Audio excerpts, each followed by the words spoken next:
Hello, my name is host Eric. I'm the host talking with famous people, and I'm here tonight to discuss some exciting matters with the assembled famous persons in attendance, including an undisguised whimsy, Ken, Robert Wiseman, who's trying to figure out his technical issues, and waiting for name, always a favorite. Uh, First topic we're going to discuss is the inability to acknowledge or come to terms with one's own fault or wrongness in certain contexts.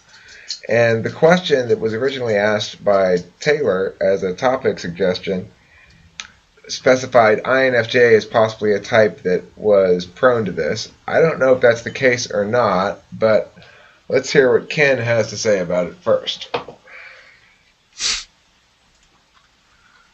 Well, I'm just trying to think of an example, but just sort of generally, when it comes to me, I feel like if there's a fault or something that I'm not able to admit, as I said, might be a byproduct of being unaware that I have the fault, but also it might be that, like if you're trying to, like if there's something that's true, or maybe you're just wrong about something, and you're trying to admit that fault, but there's like a blockage and you find yourself unable to do so. I think part of it might be that you're worried that by admitting that fault, maybe it's like a control thing sometimes. I think it depends on the person. They might not want to feel, I think there's safety in your mental constructs, and if you get shifted into another perspective very quickly, it can be sort of a vulnerable feeling. I think now that you mentioned that there's a couple different ways in which a person might be subject to having reasons to avoid acknowledging fault. One of them would be that it interferes with their existing abstract setup of axioms and models and stuff. But the other one being that it's a interpersonal dominance thing, you know. I Uh, think I think the latter is probably a little easier to overcome, or that would be one of the reasons why one ought to prioritize certain kinds of discourse over other kinds of discourse. Namely, that when it gets too combative, I'm probably not doing the overall progression of the narrative any favors when I get super combative. Would be one argument you could make, because then that turns it more into the interpersonal dominance thing, and that gives people another reason to avoid shifting their existing set of sentences they agree with, I guess. That's one way to put it. in a way, I think that is kind of how it is with typology. If you have someone that's like, oh, I have this fault and it's just the way I am because I'm this type, or something like that. Or there might be something that they, like a function that they undervalue and they actively seek to not engage in that function, like not trying to build it up. Well, I think the latter is a lot more common than the former. I think Uh, that I've heard this argument before that there's a tendency among people to use typology to excuse themselves for their weaknesses rather than trying to work on their weaknesses, because now they have an excuse or something, you know. But I don't find that resonates with my life experience very well, because I don't think people are in general prone to going too easy on themselves. In my experience, people are prone to going too hard on themselves.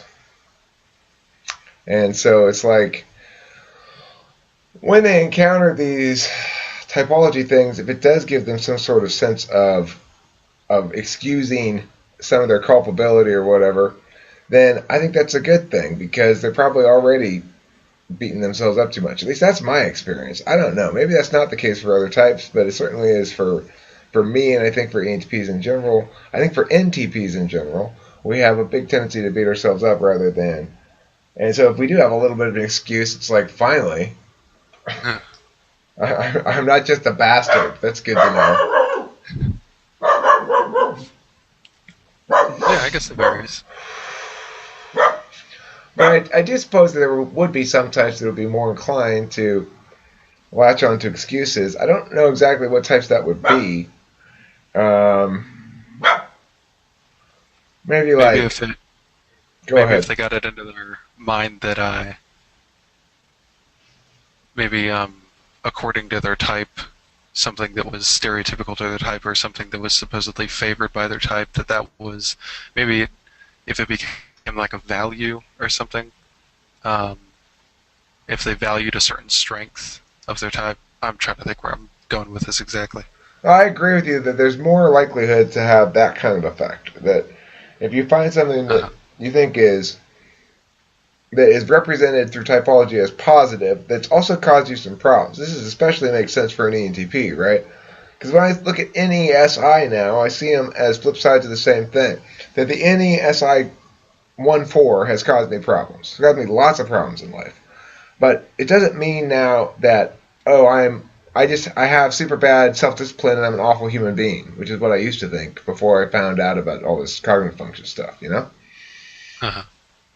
So, for me, it was a big relief to discover that there's some explanation.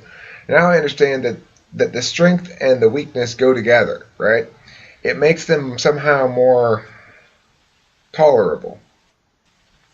Like, I can understand, like, okay, well, yeah, I'm messy, but that's kind of goes with the territory if I want to be clever. And I do like being clever, so, okay, I'll try to see what I can do to make myself a little bit less messy, but at least now I have an explanation. That's my experience with it. But again, other types may experience it differently. I don't know. That's how it is for me. I mean, the more I've learned about typology, the more I've learned not to be as hard on myself. So that's been my experience too. Do you know you're an Enneagram tri-type? Tri-type? I'm not sure exactly what my tribe type would be because I've gotten different results different times. I know my primary type is a 4. I see. So then, are you very anxious? I can be. Um, Sometimes with unknown situations. It's a thing where I think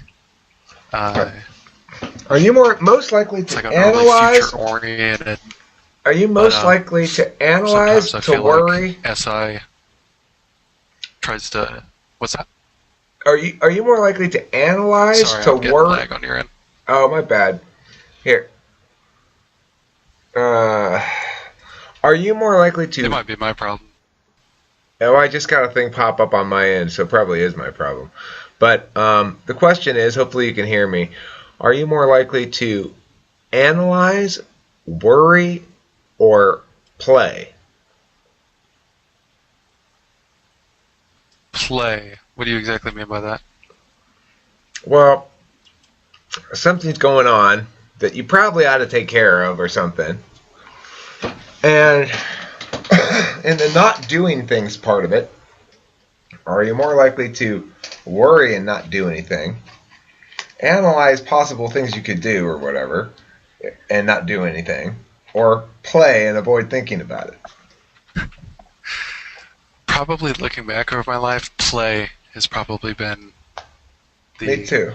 typical choice. That's my number one. I'm 7. See, that's my number Oh, one really? is whatever else is going on. The number one answer, if I can possibly make this answer work for me, is to play and ignore it. Uh, Well, sometimes you can't, right?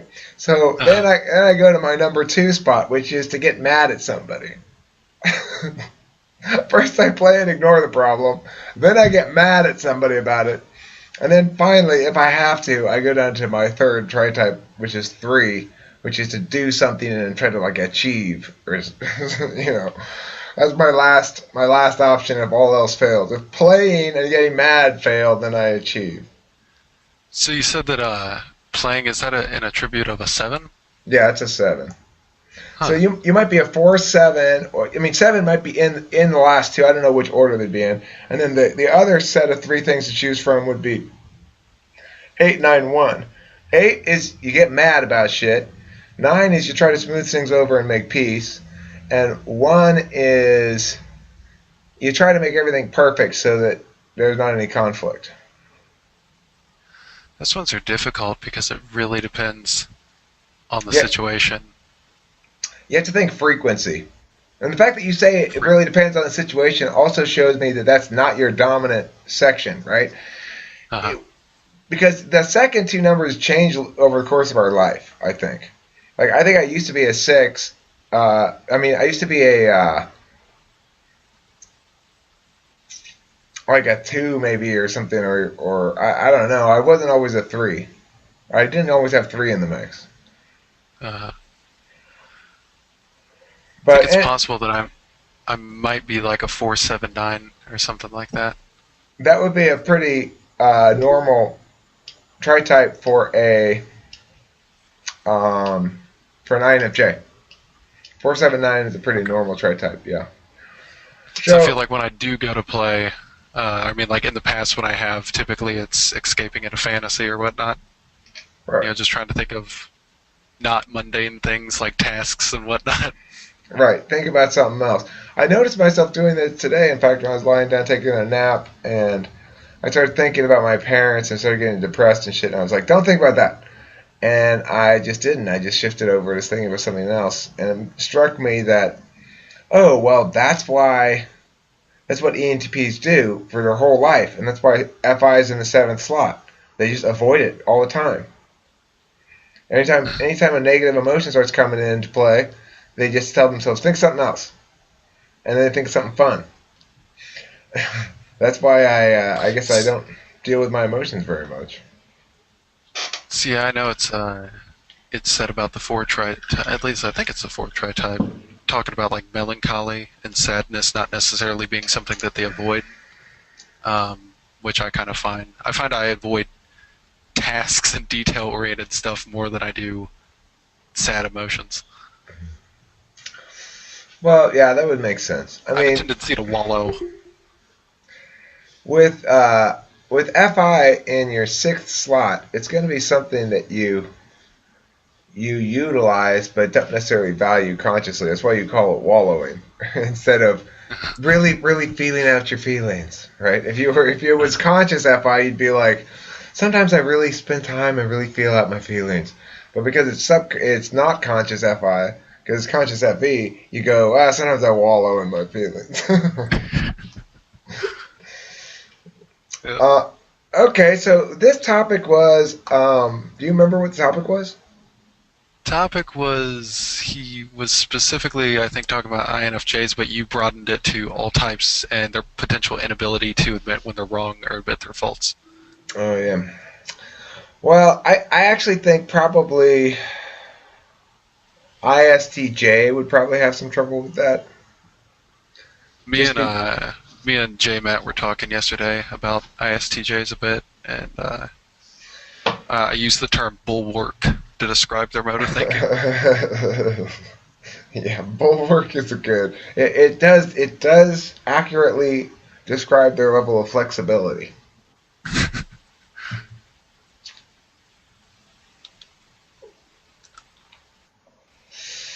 You got Um, anything to say, J Matt? He's an INFJ too.